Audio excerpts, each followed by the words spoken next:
And so even that fig leaf, even that APA that says that they have to consider public input and they have to have a notice publicly of the proposed change and then have a 60-day or so comment period where they accept feedback from the public, even that is being ignored in this case. So it really is a sort of failure of democracy. As the world turns and the Biden administration gets going, one regulatory holdover from the Trump era is drawing a lot of attention. Is this the end? Probably not, but we'll get into it. I'm Adam B. Levine, and this is Speaking of Bitcoin. For today's session, I'm joined by the other host of the show, Stephanie Murphy. Hi. Andreas M. Antonopoulos. Hello. Jonathan Mohan. Hey, hey. And special returning guest, Peter VanValkenburgh, Director of Research at CoinCenter. Peter. Hey, guys. Thanks for being here today. Yeah, thanks for having me. So thanks to all of our hosts and to you, the listeners, for sitting in on today's session. So, Peter, I've been hearing a lot about the FinCEN comment period over this self-custodied wallet ruling that they will be making soon. And a lot of people seem to be up in arms. And quite a lot's happening in the world right now, both with the election, the Bitcoin price, and the lockdowns, and just winter in general, such that, it's kind of hard to find oneself to care about anything, especially when it's something that seems so banal as the government is asking for comments because later they might say something you might not like. Just in the realm of all the things that could happen and potentials that are occurring, it just seems so far off and distant. And I know that a lot of the people who are really looking into this, such as yourself, are really passionate about engaging on this problem so that we get the best outcome. What is going on right now, and why should we be concerned? So, a lot of people are upset, I think, first of all, because this all happened over the holidays. We got an announcement from FinCEN the Friday before Christmas in December that there was going to be a 15-day comment period, as you said, for a proposed new rule that would affect Bitcoin exchanges, cryptocurrency exchanges in a pretty serious way. And so FinCEN is this agency in the Treasury that deals with financial surveillance. They deal with so-called anti-money laundering policy, but I prefer the term financial surveillance because it's really just warrantless data collection about all your financial transactions. That's the law that they deal with, is the Bank Secrecy Act. And so this comment period was to solicit public feedback in all of 15 days over the holidays and the New Year's on this proposed rule change, which would say, hey, if you're a crypto exchange, if you got customers and you're holding Bitcoin for them or other cryptocurrencies, you're already subject to the Bank Secrecy Act. So you already know your customers, you already file suspicious activity reports, but we're going to require some new reporting requirements and some new record keeping requirements about your customers, some of which that apply to other financial institutions, like the kind of reports and records that banks need to keep, but some of which are actually more strict, more information that we want you to collect than we even require from banks.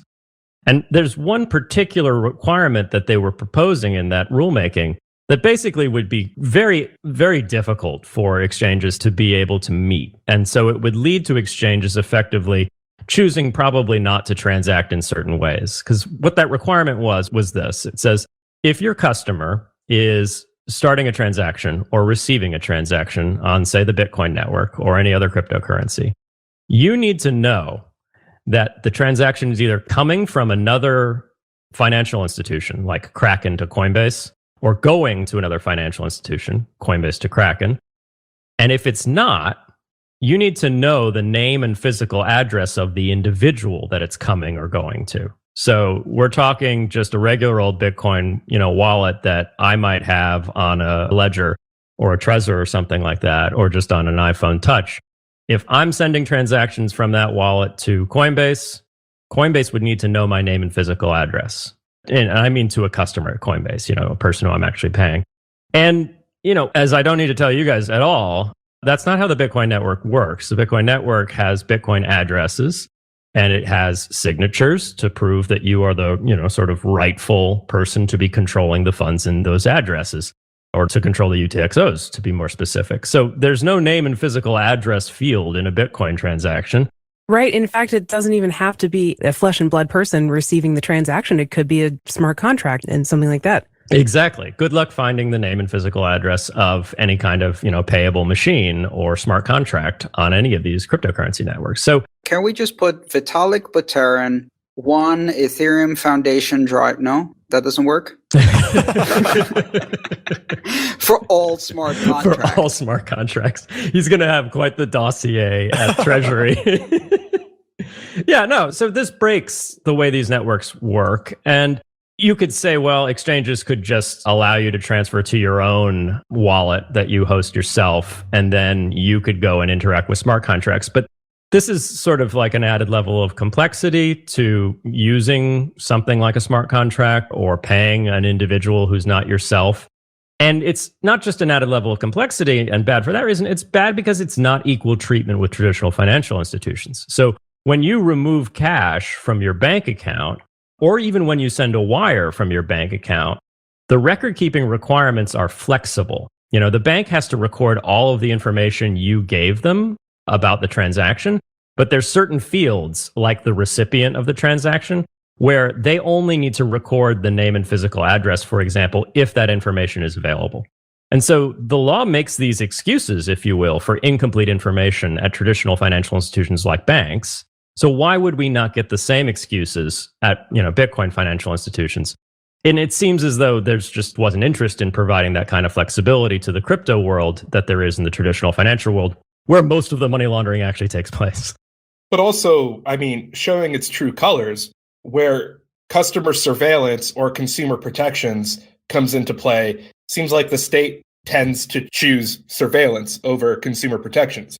Because, as much as we tell everyone to custody their own coins, there's a large percentage of people who are a lot safer with their funds on an exchange and sending it back and forth to regular people. And so taking that group of people that don't have any of those best practices and telling them now, hey, the only way for you to send or receive money is for you to self-custody your coins, we're going to see a lot of very unsophisticated people losing a lot of funds. I think that's right. And consumer protection is about shielding people from loss. Consumer protection should also be about protecting their privacy to some extent, right? And the minute you start creating these reports and these records of who owns both name and physical address, which Bitcoin address, is the minute you create a fully searchable record of people's full financial history. Because you take that name and physical address information, you match it with blockchain analysis, and you can see every transaction that's ever happened. Like consumer protection is not the point. It's not when it's FinCEN, and that's not really FinCEN's fault. Their focus is narrowly, as sort of one part of a fragmented government approach to regulation that we have in the US, their focus is narrowly on financial surveillance. So-called market integrity, which is a euphemism I really don't like because markets are just people and markets as a whole can't have integrity. That just seems strange to me. We've already seen the fallout from this type of problem, but just a fraction of it with the hack of the sales website of the Ledger company. It leaked names, phone numbers, and physical addresses of 292,000 people. Now, just with that, we've already seen phishing attacks against text messages and emails. We've seen SIM swapping attacks attempting to hijack phone numbers so that they can break into exchange accounts and other things like that. They use them as two-factor authentication. But we've also very worryingly seen phone calls and threats and letters being sent to the physical address of these people, threatening that they will come and invade their home. Now, what we're talking about here is collecting a honeypot that is maybe 2 orders of magnitude bigger. And, the one saving grace of the Ledger hack is that out of the 292,000 people, you have no idea who actually has and how much they have, which means that the type of high-risk, low-return attack of a physical invasion of their home or something like that doesn't make sense because, they may have $5 and you've just taken a huge risk for a very small return. But what we're talking about here is all of that information plus balances, or at least transaction history that can be used to reconstruct balances, at which point you sort the list by richest, load up the shotgun, and you start robbing them one after the other. And it's very little consolation that this is going to a secure government facility. We've seen that they couldn't even keep the Office of Government Management, or whatever it's called, the OMB, database of clearances and background information for their own OPM, or the NSA information that was leaked. And frankly, just recently, FinCEN itself had leaks of suspicious activity reports. And so we would be talking about, similar reports being made for crypto transactions and these, name and physical address fields being filled with respect to people who aren't even the exchange's customer. And this is something I want to point out as particularly egregious. And we point this out in our comment. We drafted a comment in a hurry, although I think we did an excellent job laying out all the privacy and constitutional arguments and process deficiencies in that comment. And we filed it. And in that comment, we talk about the Fourth Amendment, which, if you're familiar with constitutional law, the Fourth Amendment says the government's not supposed to search your private papers and effects without a warrant and particularized individual suspicion of a crime. And the Bank Secrecy Act is this law that says, hey, if you're a bank, you need to, on behalf of the government, collect everybody's financial records without individual suspicion and without a warrant and give them to us. So the question is always, why is the Bank Secrecy Act even constitutional if it's this massive warrantless dragnet? And the answer comes in the form of the third party doctrine, which is this notion that when you hand your information over to a third party, whether it's a bank or whether it's like an email provider like Google or something like that, you lose your reasonable expectation of privacy over that information, which means, according to the Supreme Court in the 1970s in California Bankers Association versus Schultz, the government doesn't need to have a warrant in order to get that information. But there's something interesting about the third party doctrine. Recently, in a case called Carpenter, the Supreme Court came out and said, yeah, so cellular phone providers have a lot of location data on customers, but the customers didn't voluntarily give that information to the third party. And the third party doesn't hold it for a legitimate business purpose. So actually, we think, even with the third party doctrine notwithstanding, a warrant should be required for law enforcement to get your location data from a cellular provider. And so you take that and you apply that to this situation with the Bank Secrecy Act, where they're collecting this information about their customers. They're also, under this new proposed rule, they're obligated to collect information about their customers' counterparties, the people that are paying their customer and the people their customer are paying. And those people are not voluntarily handing their information to Coinbase. Just by making a transaction from my personally hosted Bitcoin wallet to Coinbase, I didn't sign up for this kind of surveillance regime. I didn't hand my information over. I retain a reasonable expectation of privacy in the very important data, which is that linkage between my real identity and my Bitcoin address. And forcing Coinbase to effectively collect that information and search and surveil me is basically like forcing Coinbase to come into my home and take a piece of very important, paper or information from my home. And so I think there's actually a really strong Fourth Amendment argument that this proposed rule is unconstitutional. And that's one of several arguments we made about why this rulemaking should not go forward. From a layman's sort of perspective, when we come to talking about old things to politicians so they can understand it better, is there a material difference between sending your Bitcoin from an exchange to somebody else as it currently stands and going to your bank and getting a money order? Because as I understand it, a money order doesn't have a recipient. It's paid for in cash. You give it to anyone, that person goes to any bank, and then they get cash. And to the best of my knowledge, they just show identity documents that say that they're the person on the money order, and then that's it. So is this the type of thing where if a money order was trying to get made today, the government would make it illegal? Is there a double standard here? Is the government going to ban money orders? I'm just trying to process in what way is this different than that, and why is there a different treatment? Yeah, you've hit the nail on the head. There's different treatment here. And that gets to further arguments as to why this is inappropriate, because FinCEN has always taken a technology neutral standpoint where it just, same risk, same policy, same business, same policy.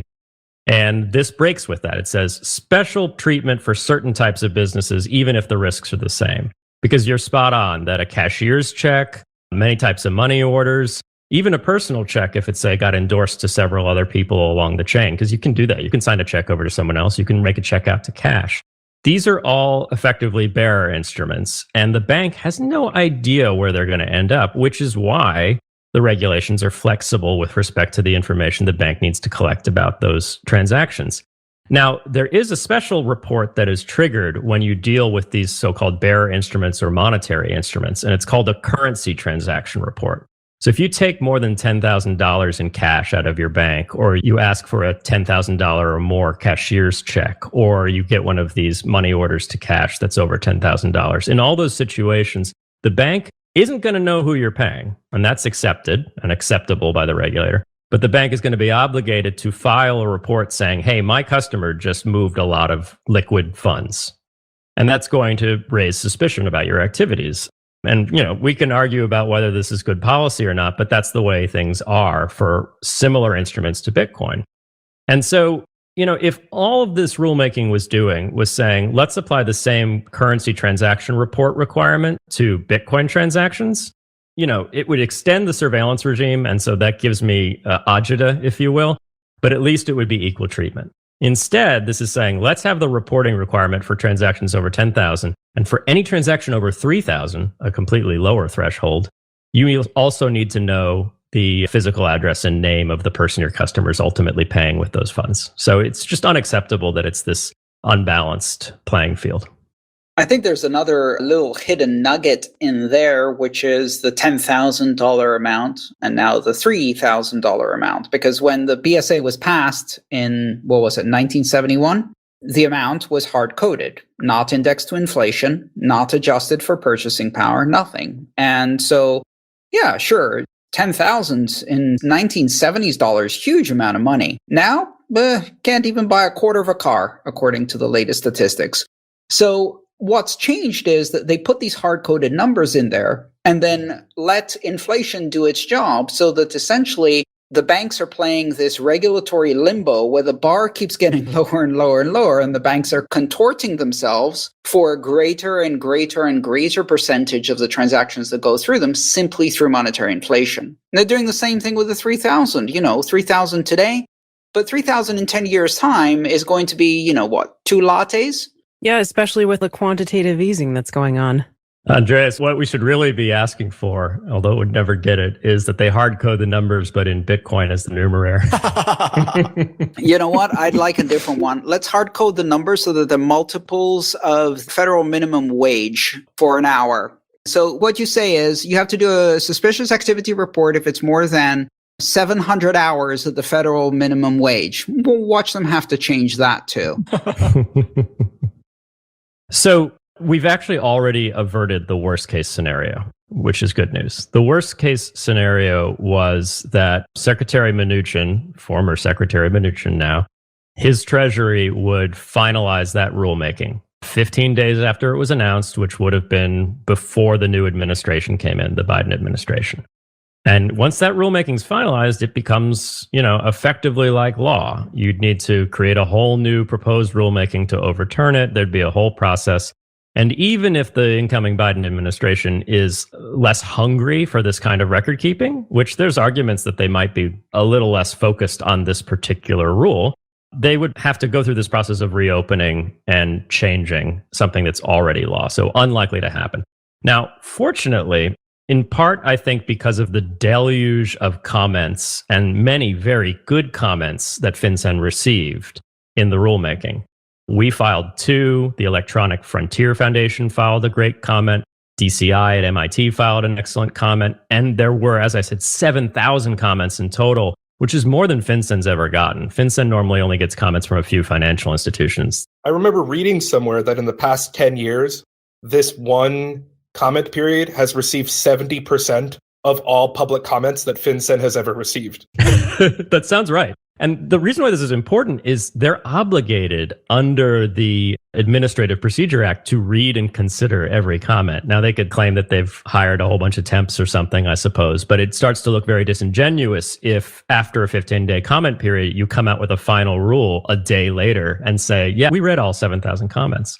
So in part because of the number of comments, the quality of the comments, the arguments raised, maybe the Fourth Amendment argument, maybe the procedural arguments, which is that, look, normally comments take 60 days. Banks have sometimes had 6 years to offer input on new record-keeping requirements. Because of these several arguments, I think, they decided to extend the comment period. And that meant that the comment period got extended into the next administration. It's also worth noting that it was probably as short as it was, 15 days, because it was meant to fit at the very end of the administration, not for some actual real public policy concern. And so once it got extended into the Biden administration, before they even came in, announced, look, we're going to put a freeze on all pending executive actions, so all rulemakings included. And this, along with lots of other things that were in progress from the last days of the Trump administration, got frozen. And that is very promising because it means that folks at FinCEN, for example, who are more career staff rather than political appointees, who may have had reservations about the rushed nature of the process, will be able to have their say with a new administration and say, look, there are a lot of reasonable comments that just came in. We're taking them all in. Maybe we should just seek equal treatment with traditional financial record keeping and reporting requirements and not go for this extraordinary record keeping requirement. Or maybe even better, it just gets dropped because the Biden administration says, look, we're not going to continue this. It was a product of the last administration.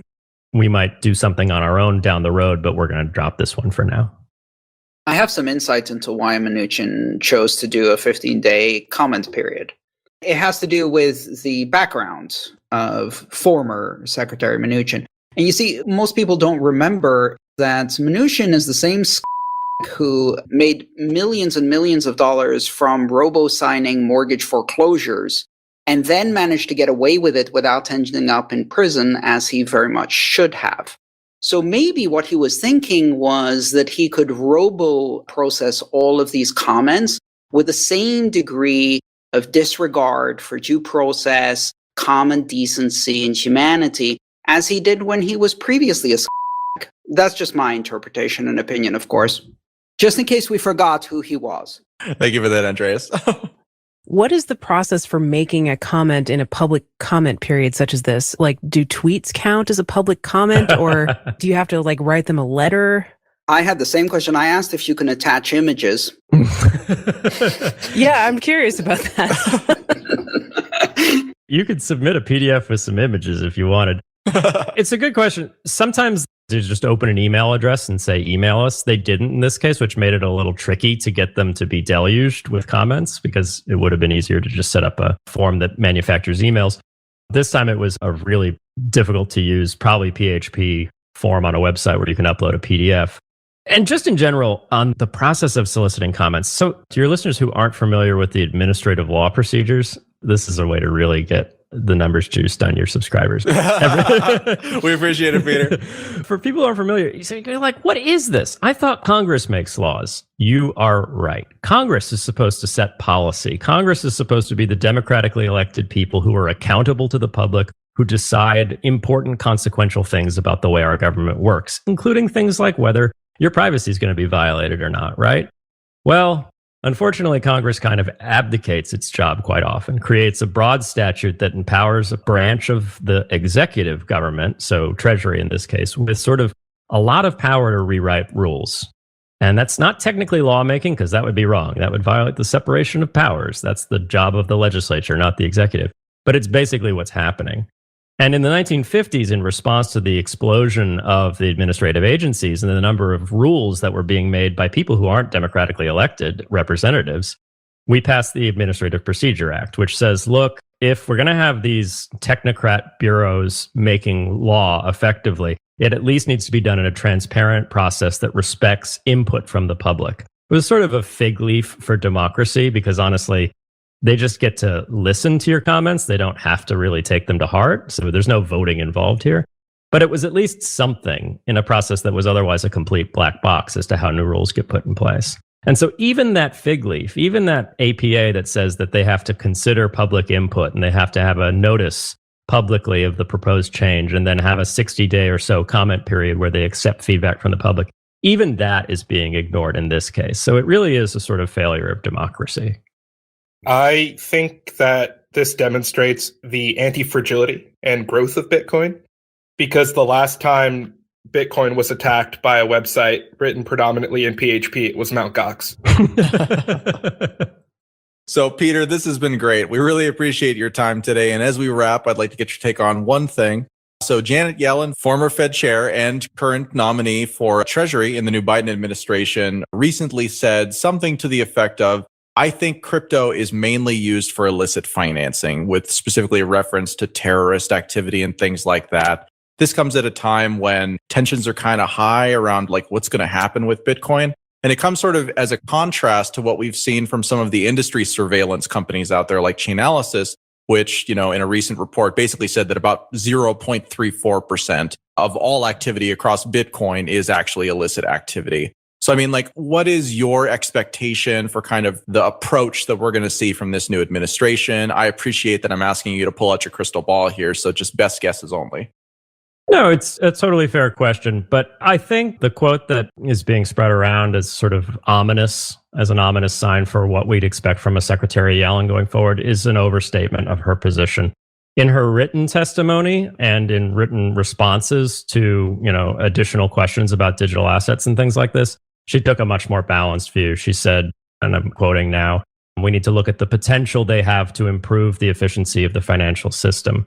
We know they can be used to finance terrorism, facilitate money laundering, and support malign activities that threaten U.S. national security interests and the integrity of the U.S. and international financial systems.